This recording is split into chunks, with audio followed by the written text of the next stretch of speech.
Okay, so good day everyone. I hope you're safe, no? Today we will be discussing our renal drugs and our IV fluids. But the thing is, what you need to remember is that since we are shifting to asynchronous classes, then please take the time to follow through with our activities, no? So today we will be discussing our outline of our diuretics and our antidiuretics. If we go back next week to school, then we will finish this two on face to face. However, if one sila nga dili gyapon ta pwede, we're not allowed to go to school yet, then we will continue with our online classes. But today, let's focus on our two drugs. Okay? Now, what are diuretics? To simplify, class, diuretics are drugs, no? These are drugs. This what? Drugs that promote urination. Okay? Meaning to say, it will increase urination. Increase urine output. Now, what does this mean? No, unsa may purpose? What is the purpose for taking these drugs? There are two main purposes. No, the first one, class, is that this is used to decrease your blood pressure. This can be used to decrease your blood pressure. Aside from that, this can also be used to decrease edema. Okay? Decrease edema. We have 5 different classifications of our diuretics: our thiazide, loop, our osmotic, carbonic anhydrase inhibitors, and our potassium sparing diuretics. Now, before we discuss that, now let's discuss the physiology. Now, this one, class, this image here is the nephron. Okay? The nephron is necessary for what we call our urine formation. Okay? Urine formation. Now, if you remember, class, urine formation, there are what we call 3 steps. Okay? The first is filtration. Filtration by the glomerulus. Okay? The next step is tubular reabsorption, and followed by tubular secretion. Okay? Now, ingani na siya, class. This is the nephron, no? Now, outside the nephron, in the interstitial space, wait sa to. We will color this. Color this so that it's clear. Ayan, no? Now, outside the nephrons, class, no? Running parallel in your interstitial space are what we call our capillaries, our nephrotic capillaries. Ayan. These are blood vessels that send blood back to the circulation. Now, ingani na siya, class, okay? Let's define our terms first. When we say what we call reabsorption, what we are referring to is movement, no? Movement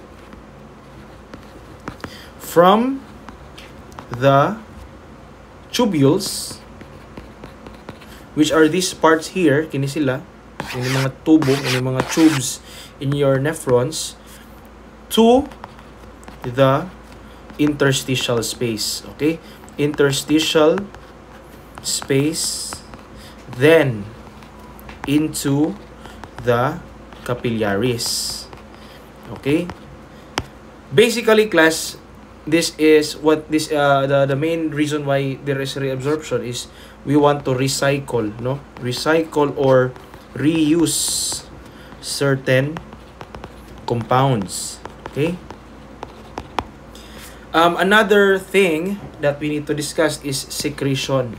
Okay? When we say secretion, specifically tubular secretion,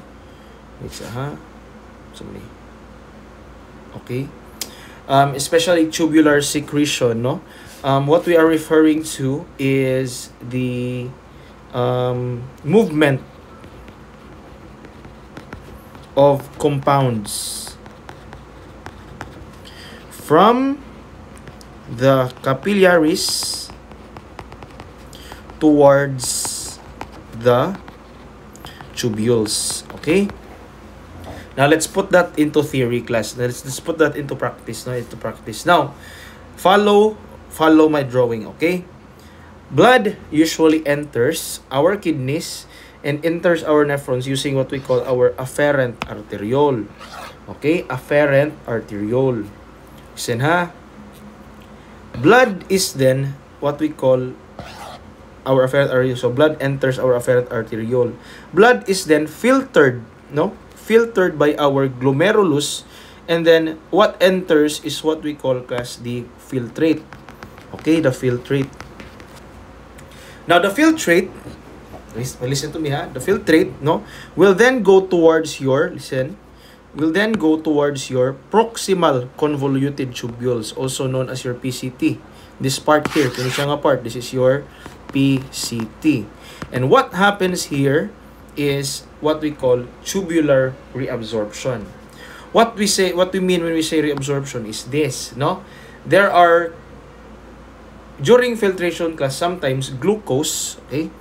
Glucose, proteins, and water oftentimes will mix with your filtrate. And we don't want to waste that, no? Dito, this is useful products, mga these are useful things that we can still reuse. So what happens there is the glucose, the proteins, and the water will move using reabsorption from the tubules back into the capillaries. Okay? Keep that in mind, ha? That is our first reabsorption. But kana to og R. Let's put a big R on it so that you can follow. Okay? After that, the remaining filtrate will go towards your loop of Henle. This part here. This big part here, the loop of Henle. Now, the loop of Henle, class, also does reabsorption. Okay? It will also do reabsorption. Now, ang reabsorption sa atong loop of Henle is this. Okay? Most of the time, it will reabsorb most of the water. Okay? Most of the water. Now, if you reabsorb most of the water, class, atubot nga og R na po. Let's put another R, reabsorption. What happens there is the urine, okay, becomes concentrated. Okay, the urine becomes concentrated because remember, the filtrate is the one that becomes your urine. The filtrate is the one that becomes your urine. Okay, so it will go down your loop of Henle once it is reabsorbed of water, and then it will go back up to your kinesha. This one, class, this one here is your distal convoluted tubule. Distal convoluted tubule. Now, what happens here, class, is there is also reabsorption. There is also secretion. Okay? So, follow the lines, okay? From your DCT, going towards your capillary reabsorption, okay? The DCT will reabsorb sodium. Okay? Listen, ha? It will reabsorb sodium, bicarbonate, HCO3, and our water. Okay? Water pod, no? And then, from the capillaries going towards the tubules, we will what we call secrete our hydrogen and potassium. This is a very important mechanism, class, because this part here regulates our acid-base balance. Okay, our DCT regulates our acid-base balance. Now, we have come to our fourth part, no? If, for example, the filtrate goes past your DCT, undergoing those processes, no? It will now go to the collecting duct. Okay? It will now go to the collecting duct. Now, in the collecting duct, class, also, there is a process, no? Nagyan po tayo capillaries beside the collecting duct. We also have capillaries. Let's say it's here. No, this is the capillary. Okay? Now, from the collecting duct, going towards your capillaries, okay? Okay. Yan, wait sa ha.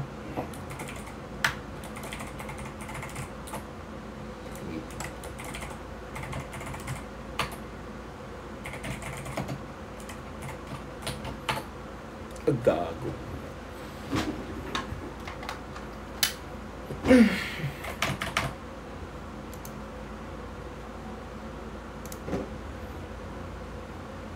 Okay, so from the collecting ducts towards your capillaries, no, water, wait, and electrolytes are reabsorbed. Water and electrolytes, okay, that is reabsorbed. Okay, now reabsorbed. Now from your capillaries going towards your renal tubules or your collecting duct, our toxins and what we call waste are being secreted. Okay, secreted. And because of that, class, our toxins and waste will now merge with the urine, and then eventually it will be excreted. Okay, when we say excreted, mo na siyang mangihi. Because this is now the time where you will now urinate. So this filtrate will go to your ureters, and then your bladder, and then your urethra, and then it will be excreted out of the body. So that is a basic physiology of what we call our renal system. Wait, let's move to the renal system. Okay. So let's start with our first drug. Our thiazide diuretics. No, our thiazide diuretics, like for example our chlorothiazide and our hydrochlorothiazide, their action is they will act on the DCT to promote sodium, potassium, and chloride excretion. Okay, now listen to me. Okay, mo na siyang iyang trabaho. What it does is very simple, no? What it does is very simple. Okay, in the distal convoluted tubules, remember there are capillaries. Okay, there are capillaries. What happens is from the capillaries, it will send our sodium, our potassium, and our chloride and water into your convoluted tubules. Iya ipada. Okay, it will send it there, no? So it will promote excretion.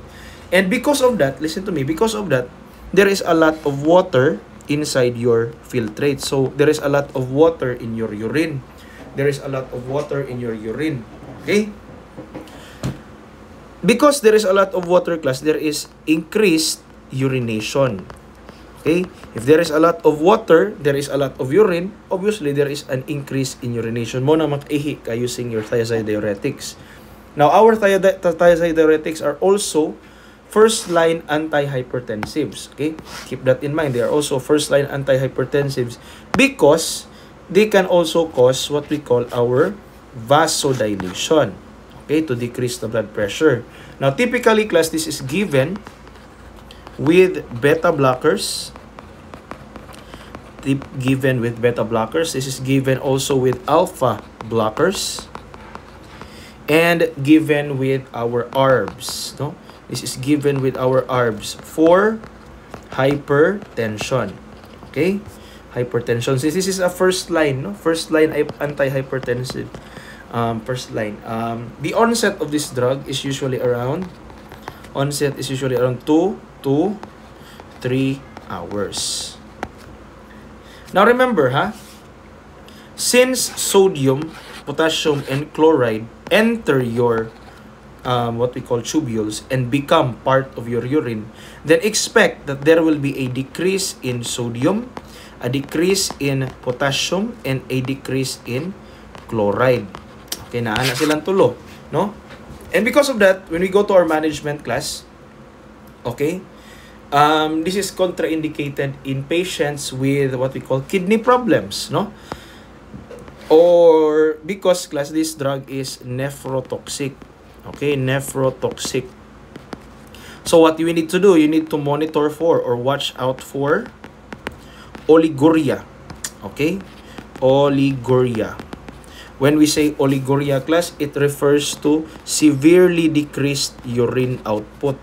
Okay, severely decreased urine output. We also have to check the patient's BUN and creatinine. BUN and creatinine, di ba? We already know that, no? For our electrolyte imbalance class, it's very simple. As I mentioned before, there is hypokalemia. There is a decrease in potassium. Okay, there is a decrease in potassium, no? So, because of that decrease in potassium class, what you need to do is you need to watch out for the signs and symptoms of hypokalemia. Okay, signs and symptoms of hypokalemia. Number one is you need to watch out for muscle weakness. Muscle weakness. Another is your leg cramps. Leg cramps. Another is your what we call prominent U wave. Muna siyang but yung dako na star class, no? Prominent U wave on ECG. Okay? And then, as I mentioned before, lagyan niyo yung malaking star, cardiac dysrhythmia. Okay? So, what you need to do is you need to attach an ECG. Diba? Attach an ECG monitor. Aside from that, since there is a decrease in potassium, no? Later on, we will instruct the patient to eat foods high in potassium. Instruct the patients to eat foods high in potassium like fruits, fruit juices, and vegetables so that, no, it will help with the decrease in potassium. So it will normalize, no? There is also hypercalcemia. When we say hypercalcemia, it is an increase in calcium. Okay, it is an increase in calcium. Now, calcium, no? The reason why is because thiazides block calcium excretion. Okay, it will block calcium excretion. So, what do you need to monitor if there is an increase in calcium? Now, listen, ha. If there is an increase in calcium in your blood, what you need to watch out for, and bantay gini ninyo class, okay? Lagyan nyo ng malaking star, you need to watch out for calcium kidney stones. Okay? Calcium kidney stones. Usually, this will manifest as flank pain. Flank pain, no? So, bantayan ninyo kasi since there's a lot of calcium, no, this calcium might stay in your kidneys and eventually it will crystallize to become calcium stones. No? Another thing you need to do about calcium, is that you need to give what we call promote, no? Or give vitamin D. Okay? Promote or give vitamin D. Okay, ayan. Next is hypomagnesemia. This is a decrease in magnesium. What you need to do is just give, no? Monitor magnesium. Okay? The reason why you need to monitor magnesium, especially if decrease, is because monitor magnesium decrease. Okay, wait. Magnesium decrease is because a decrease in magnesium could give you at risk or put you at risk for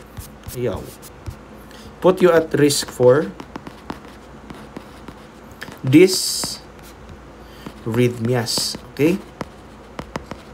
Specifically, ang pinaka-common nga magawas ana class na dysrhythmia when there is decreased magnesium is your torsades.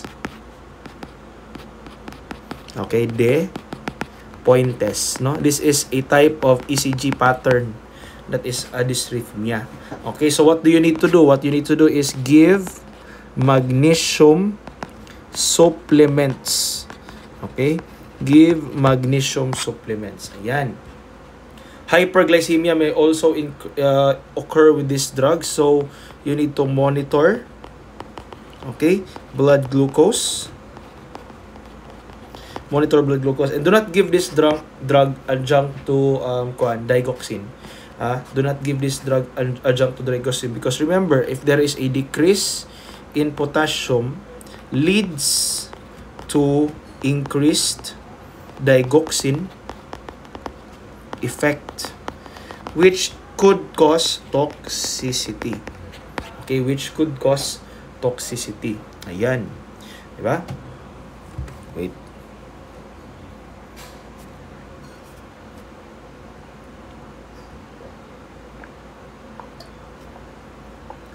Oh, it's just announced here, oh.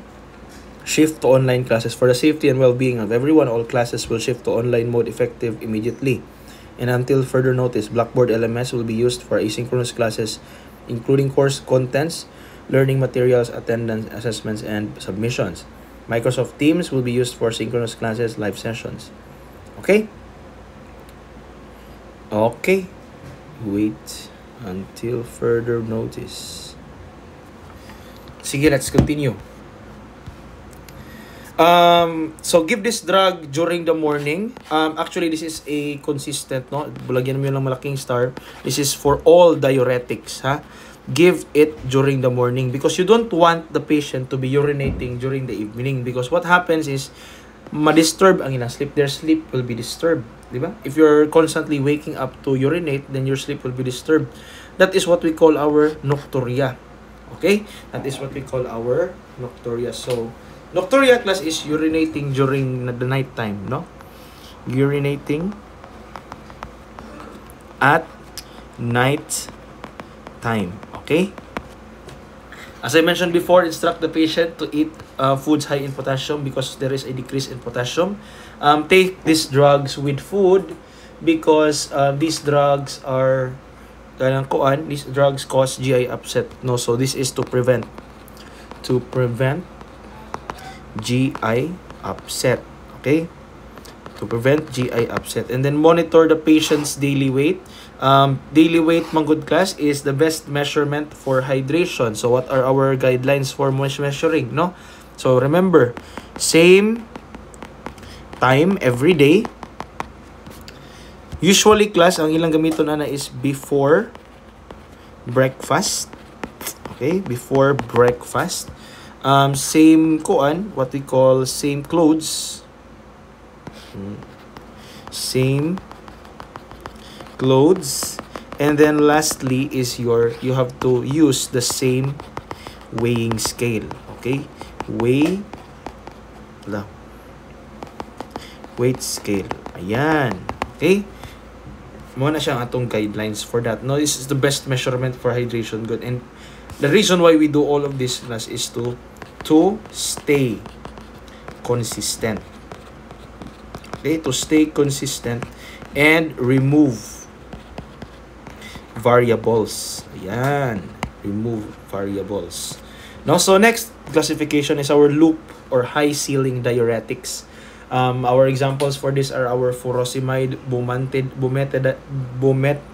and torsemide. Okay? Now, our loop diuretics class, what they do is they act on the thick ascending loop of Henle to inhibit passive reabsorption of sodium.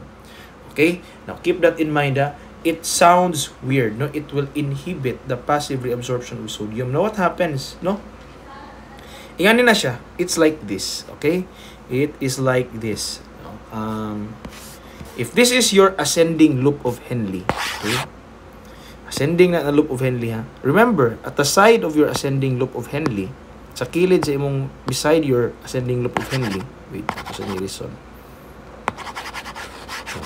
Ay.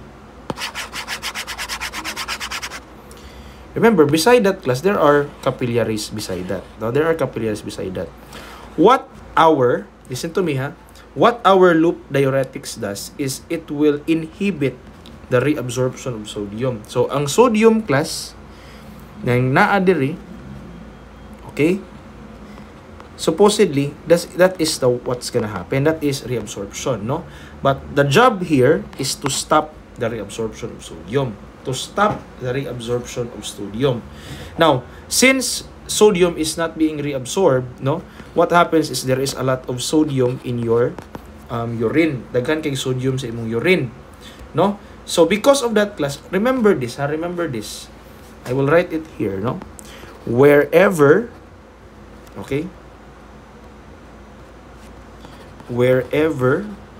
sodium goes, water follows. So because there is a lot of sodium in your tubules, no, the water which is also in your capillaries, will also follow. It will also follow.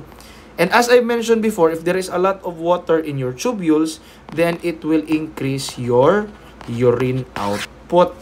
Okay, it will increase your urine output. The thing you need to remember about your loop diuretics is this.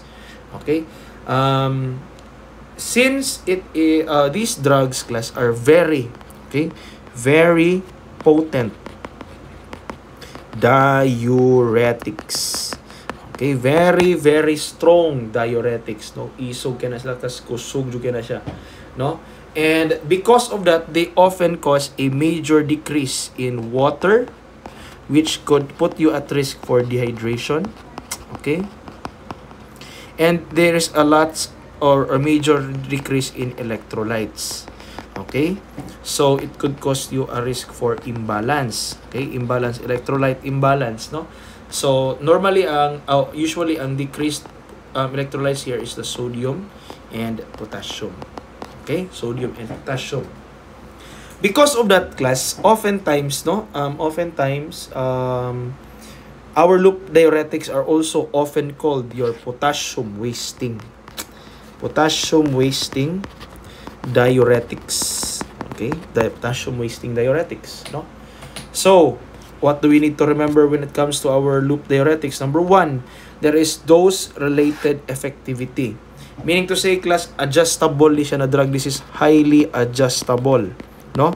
So, higher doses often lead to higher effects and vice versa. So, if lower the dose, gani class, then it will also lead to lower effects, no? This is very potent as a diuretic, but not as potent as an antihypertensive. The reason why is because this does not cause vasodilation, unlike your thiazides. Usually, this is given orally in the morning or given via IV if there is an immediate need for the removal of body fluids. Remember, class, morning, this is to prevent nocturia. Okay? Prevent nocturia. Now, what else? No, this should not be combined with other loop diuretics. Okay? Because already this is very strong. No? So we need to monitor for our electrolyte imbalance. We already know what to do with hypokalemia. No? For hyponatremia, then we just need to monitor patients' sodium levels. Okay? And then watch out for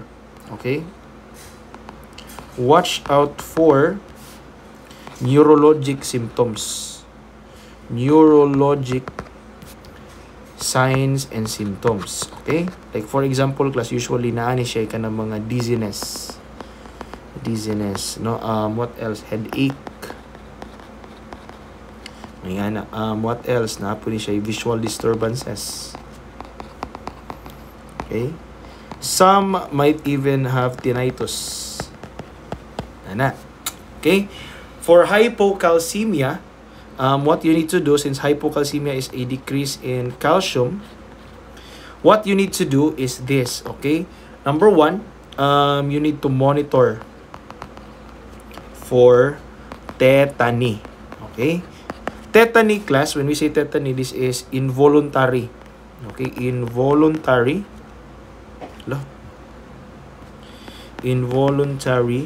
muscle twitches, okay? Usually, makita din mo, class, sa face and palms, no? Palms, hands, okay? Diyan na mo makita, tetany. And what you need to do in this instance is you need to provide calcium supplements. Okay? Give calcium supplements, okay? And then for hypomagnesemia, ato na nag-discuss before, no? Watch out for what we call torsades de Pointes, and then give magnesium supplements. Monitor urine output and weight, as I mentioned before. Balik-balik rataan na, no? Normally the urine output should be 30 ml per hour. Okay? Inject furosemide slowly. I will put a big star on this. This is a very crucial piece of information because rapid infusion may cause hearing difficulties. Okay, difficulties. Ayan. Okay, keep in mind class, this is a temporary side effect. Temporary na side effect though, but it can cause that, di ba? It can cause that, no?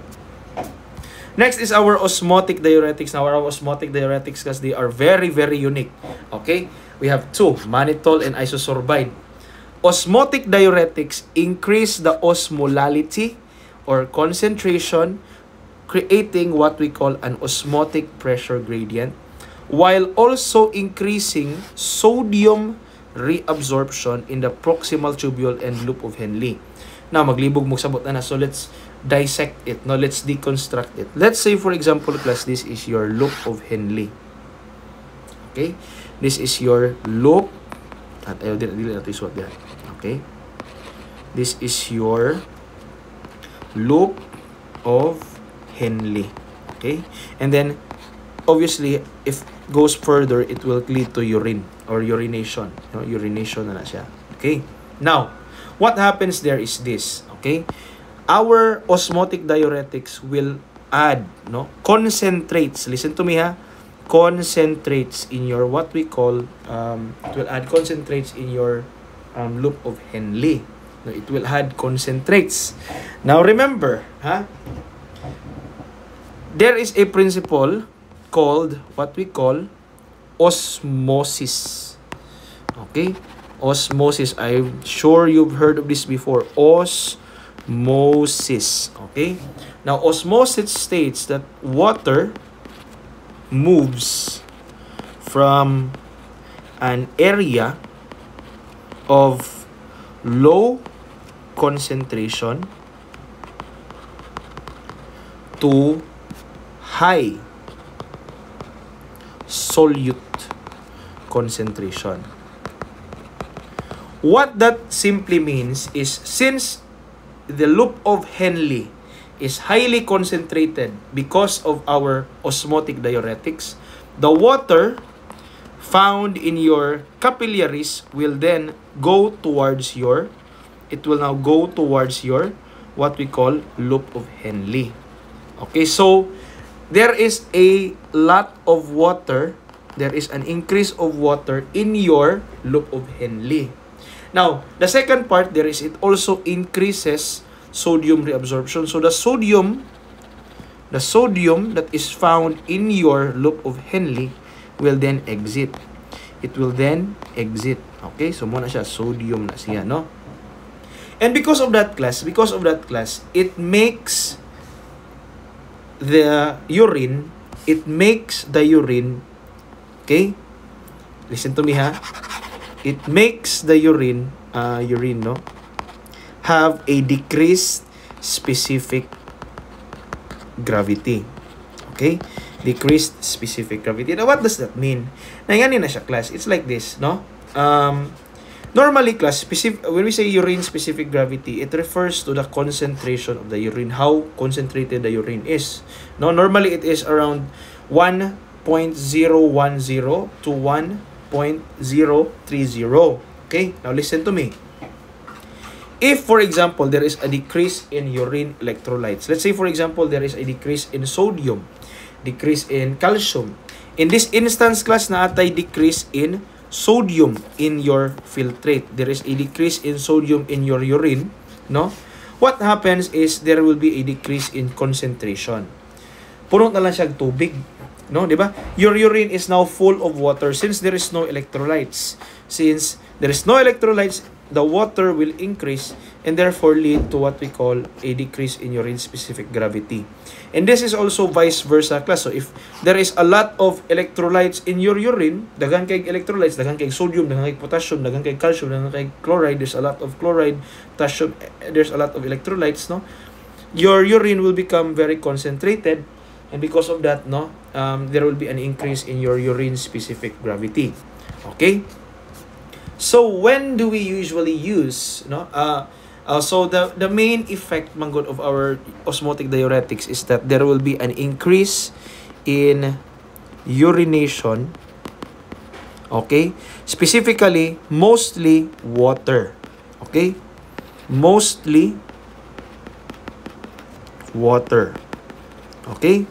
Mostly water, little electrolytes. So kadaghanan sa imong ihi class, most of the time what you will urinate when you are taking a osmotic diuretic is mostly water. Okay? So the action for these drugs, the action is around 1 to 3 hours. So it takes a long time, no? And given slowly, given via IV, slowly. And later on, you will know why it is given slowly. Okay? What are the indications for these two drugs? Okay, indications. Number 1 is that they are used to decrease intracranial pressure. Intracranial pressure in patients with cerebral edema. Cerebral edema na swelling sa ilang brain, no? The second one is this will decrease intraocular pressure in patients with glaucoma. Okay? Another is it will prevent prevent kidney failure.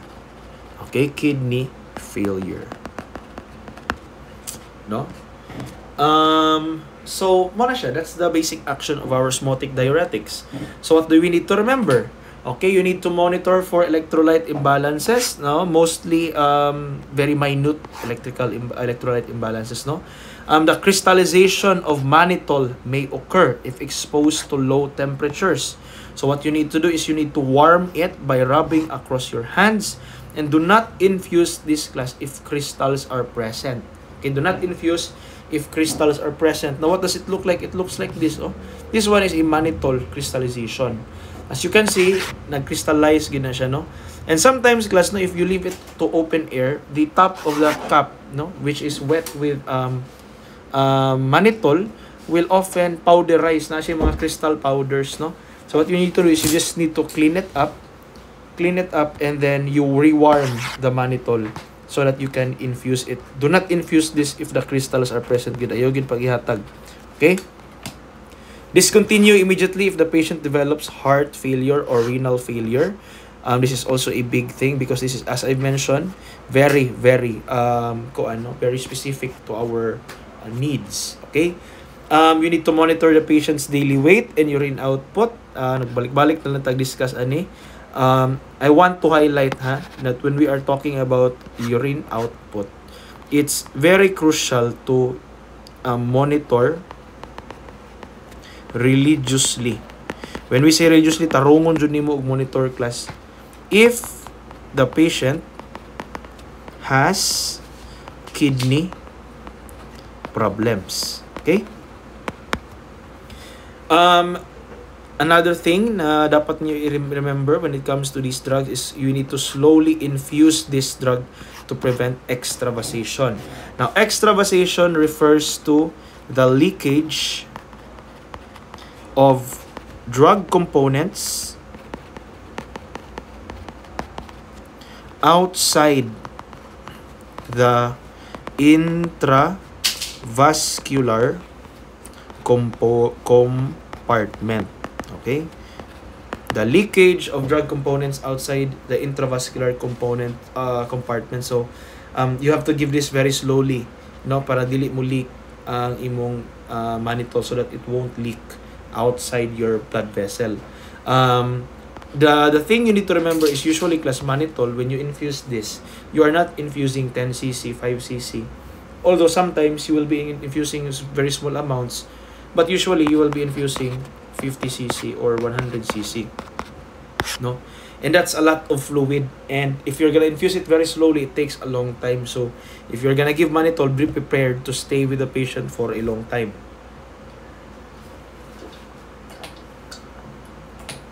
Okay. Next is our carbonic anhydrase inhibitors. Examples of these include our acetazolamide, dichlorphenamide, our ethoxylamide, and our metazolamide. Now, the action of these drugs is they will block carbonic anhydrase. Carbonic anhydrase, an enzyme which maintains the acid-base balance. No?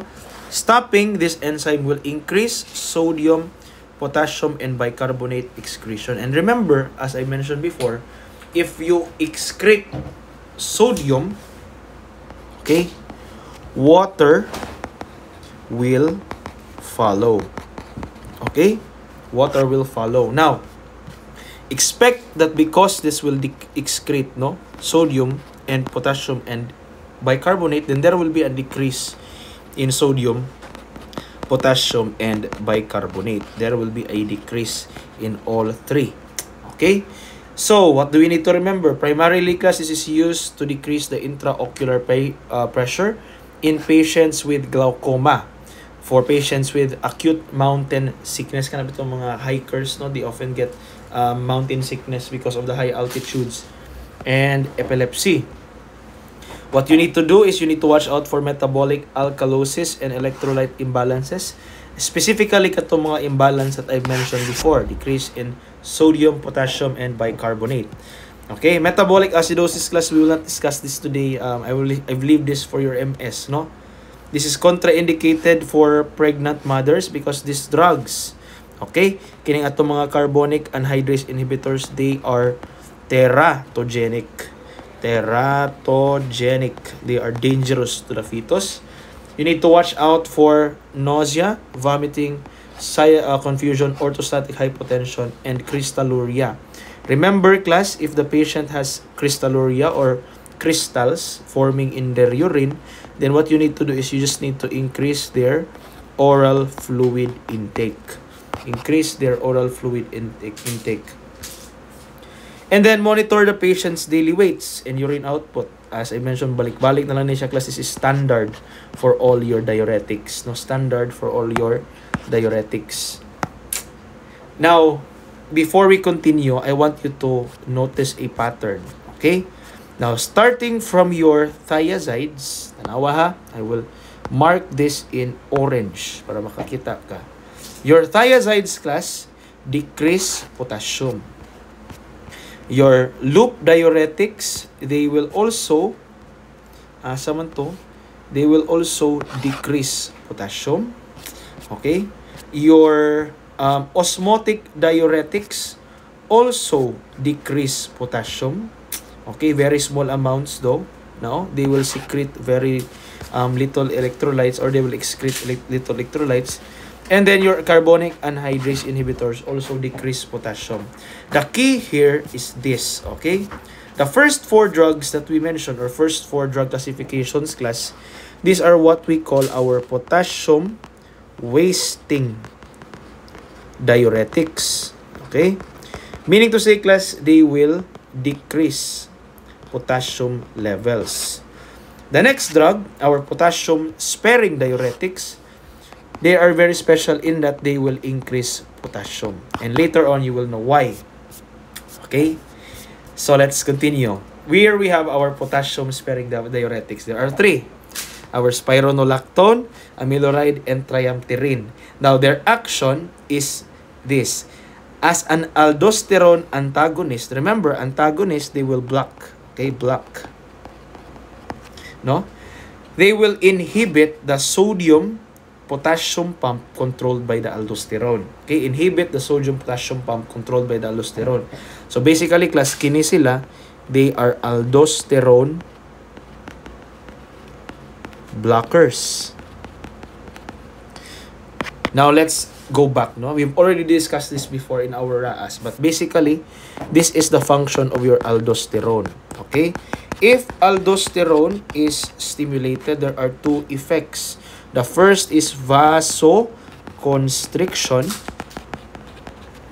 and the next effect is it will retain sodium and water.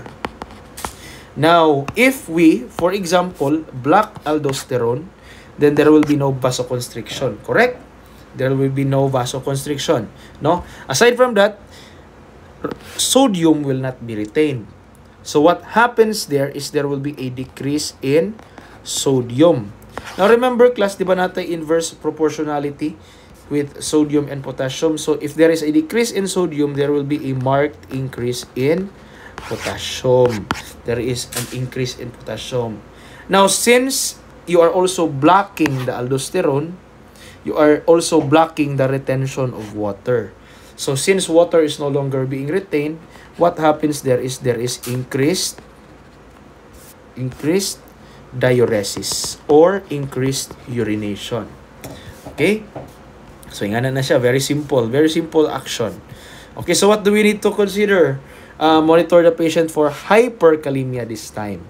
Increased potassium, di ba? So usually the side effects or signs and symptoms will include nausea, diarrhea, abdominal cramps, and tingling of the hands. Actually, class, in your ECG, what you will find when the patient has hyperkalemia is there will be a prominent T wave what do we call that, peak, prominent T wave peak, no? Sa imong hypo, it is U wave. Sa imong hyper, it is prominent T wave on ECG. Usually, this is combined with other diuretics, specifically your thiazides, katong hydrochlorothiazide, no, and chlorothiazide. Hold this class if the potassium level is greater than 5.3. Because normally, if you remember, it is 3.5 to 5.2. And if it is greater than 5.2, then it is hyperkalemia. And you don't want to give this drug if the patient already has hyperkalemia because you are just increasing their potassium. Okay? Restrict foods high in potassium. This is very self-explanatory. Monitor the patient's weight and urine output. Standard na siya sa atong diuretics, no? Another standard, if you remember, is that you should only give this during the morning. Give caution when giving this with ACE inhibitors because ACE inhibitors also retain potassium. So if you give this drug and ACE inhibitors, then both of these drugs will increase the potassium, leading to a potentially high potassium. Okay? So, if nagani kay hyperkalemia class, remember, any changes to your ECG will warrant an attachment of an ECG. Okay? Any changes to your potassium will warrant an attachment of ECGs. Okay? And lastly is our antidiuretic drugs. As the name implies, class, antidiuretic drugs or ADH analogs are drugs that stop or prevent urination. Okay? Stop or prevent urination. So, ang ilang end effect is they will decrease urine output. ADH, manggod class, this is a hormone. This is a hormone that is secreted by your posterior pituitary. Okay? Pituitary. No, posterior pituitary. Now, ang iyang effect is, as the name implies, anti-diuretic. So, it will decrease your urine output. It will decrease diuresis. So, we have 4. Desmopressin, terlipressin, celepressin, and felipressin. Okay, so what is this action? It will mimic the action of ADH, which promotes water reabsorption in the kidney. So most of the water will go back to the capillaries. Okay? Due to these effects, oliguria and vasoconstriction may occur. Oliguria, which is decreased urine output, di ba? And this will retain fluid volume for conditions like shock, diabetes insipidus, and bleeding. Okay? So if you are bleeding, obviously if you are bleeding, then there will be a decrease in fluid volume. There is an activation class of your ADH that will cause the body to retain water, thus increasing the fluid volume to counteract the bleeding. So what do we need to consider? We need to watch out for signs of water intoxication. Normally, the signs and symptoms will include headaches, dizziness, and confusion. We also need to monitor the patient's sodium levels. Okay? Sodium levels, because they could have what we call dilutional hyponatremia. Okay, I will leave that for your MS, no? Monitor the patient's intake and output. Monitor the patient's blood pressure, because if you remember, class, if there is an increase in fluid volume, there is an increase in cardiac output, which leads to an increase in blood pressure, di ba?